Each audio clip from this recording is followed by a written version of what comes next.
Hi everyone, ഞാൻ അജു. അപ്പോൾ ഇന്നത്തെയും പോലെ വാമ്പൊക്കെ കഴിഞ്ഞു. ഇന്നൊരു ചലഞ്ച് വീഡിയോ ആണ്.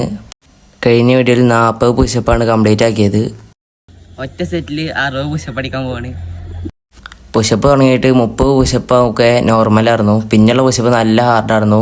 ഈ വീഡിയോ നല്ല ലെങ്ത് ഉള്ളതുകൊണ്ട് 2x സ്പീഡാക്കിയിട്ടാണ് ഇടുന്നത്. പുഷപ്പിൻ്റെ അവസാനം നല്ല ടയർഡായി കംപ്ലീറ്റ് ആകുമെന്ന് വിചാരിച്ചതല്ല. പിന്നെ ടാർഗറ്റ് ഉള്ളതുകൊണ്ട് മാക്സിമം സ്ട്രെയിൻ എടുത്തിട്ടാണ് കംപ്ലീറ്റ് ആക്കിയത്. അവസാനം ചലഞ്ച് കംപ്ലീറ്റ് ആക്കി. പിന്നെ നമ്മൾ ഡംബലുകൊണ്ടാണ് വർക്ക് ചെയ്തത്. അത് 5 കിലോൻ്റെ ഡംബലാണ്. പെട്ടെന്ന് ക്ലൈമറ്റ് ചേഞ്ചായി, മഴ വന്നു. അത്യാവശ്യം നല്ല മഴ ഉണ്ടായിരുന്നു. മഴയപ്പോൾ വർക്കൗട്ട് ചെയ്യാൻ നല്ല ഉഷാറുണ്ടായിരുന്നു. ടയേർഡാവണമെന്നൊന്നും പെട്ടെന്ന് അറിയണ്ടായിരുന്നില്ല. ഡംബലോണ് കുറച്ച് പ്രാക്ടീസ് ചെയ്തതിന് ശേഷം കുറച്ച് ബോച്ചിങ് പഞ്ചസ് പ്രാക്ടീസ് ചെയ്തു. അതിനുശേഷം ബോച്ചിങ് മൂവ്മെൻ്റാണ് പ്രാക്ടീസ് ചെയ്തത്. പരമാവധി സ്പീഡ് കൂട്ടാനാണ് നോക്കുന്നത്. അപ്പോൾ ഈ വീഡിയോ കാണുന്ന എല്ലാവരും ലൈക്ക് ചെയ്ത് ഫോളോ ചെയ്ത് സപ്പോർട്ട് ചെയ്യുക. ബൈ.